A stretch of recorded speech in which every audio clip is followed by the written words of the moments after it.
Hello ladies and gentlemen, Panzer here, and today I'm taking a look at Fistful of Frags.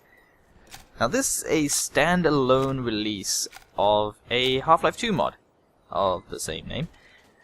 And what it is a Wild Western themed sort of first-person shooter.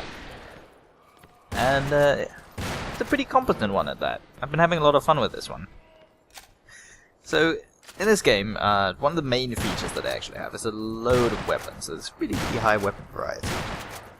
All the weapons are actually realistically or authentically modeled, so they behave exactly how their real-life counterparts would. So you can expect things like revolvers that need to be recocked after every shot, or have to be reloaded one bullet at a time. So you can imagine reload times being a pretty big problem.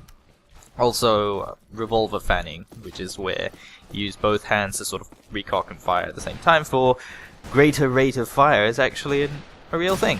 But it also features things like rifles, which have to be reloaded with a single bullet in the chamber at a time, or sawn-off shotguns, with only, of course, double barrels, so only 2 shots at a time.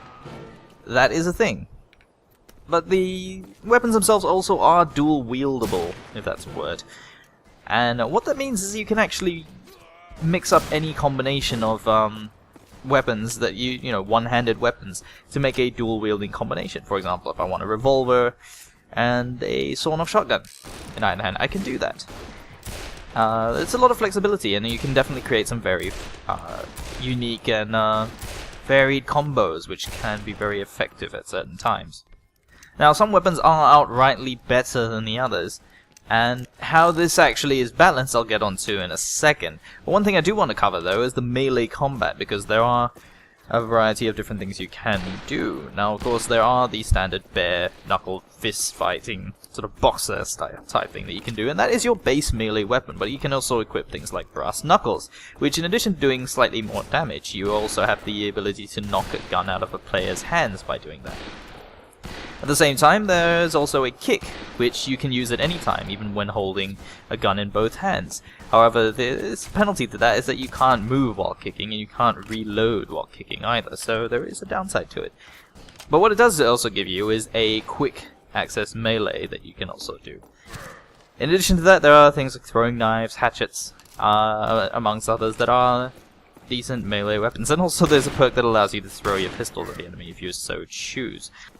Something else I probably should mention is the presence of weapon pickup crates that are located around the maps. And of course, knowing where these locations are is of course very important, because some of them contain unique weapons which you cannot select from the spawn menu. So some of these are particularly powerful weapons, for example the Sharps rifle, or particular revolvers, and some of them are just alternative weapons which may or may not be better. But these are located around the maps, and there are blue, red, and gold crates depending on the grade of weapon that is contained within. And of course these will be fiercely contested in any match that you play.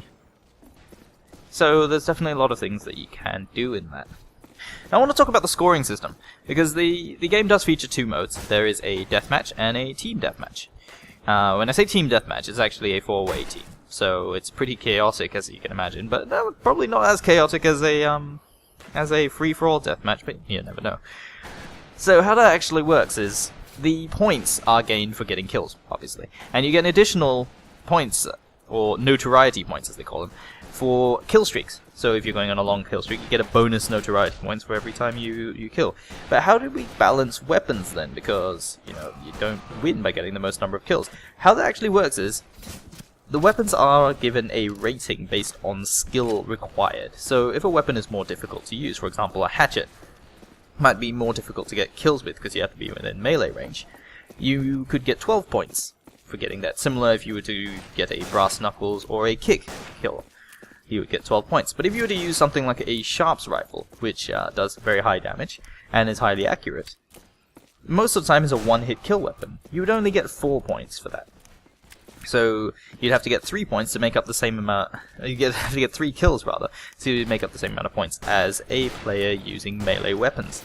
And this is an interesting thing because it balances it based on skill, and it definitely rewards having a much more skillful hands at the weapon.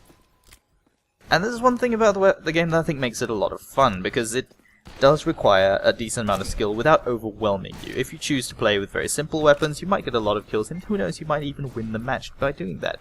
Or if you want to challenge yourself, you can also do that at the same time. There's a lot of variety in the way you want to play it. Additionally, there's also no pressure in the form of death count, so good luck trying to count any form of KD ratio, because there's no death count at all. It only counts the kills and the notoriety points. So you could die 100 times and get 12 kills in that match, and it won't make a difference because no one will ever see it. Also, headshots make the hats come off. Just thought I'd point that out. It is an interesting feature. But there are some negatives to this game. Chief among which are the fact that it currently only has 4 maps. Now expect more of these to come in future, especially when Steam Workshop's support is finally working properly. At this point in time it isn't actually working fully, and there doesn't seem to be much content in the works for that, even through third parties, not from what I've found. However, it has potential. At the same time, there's also a lack of game modes. I've checked the original Fistful of Frags, that is the Half-Life 2 mod, and it had a few more game modes than what it currently has, so who knows, this could be in the works to be ported over, and it just isn't active at the moment. But for now there's only Deathmatch and Team Deathmatch, which, while fun, can get pretty dull after a couple of hours of play. So there is a problem with that, in the sense that you could probably play this for a couple of hours at a time, but don't expect to get too absorbed in it once you've exhausted the map rotation. But in the end, is it any good? Yeah. It's free, and for a free-to-play game that has this amount of weapon variety and definitely a lot of potential for expansion, as well as providing a very fun experience for at least a couple of hours, it's definitely worth checking out. So there you have it, folks. This has been Panzer, taking a look at Fistful of Frags, now available on Steam, and it's free. So go and check it out. Thank you very much for watching, and I'll see you next time.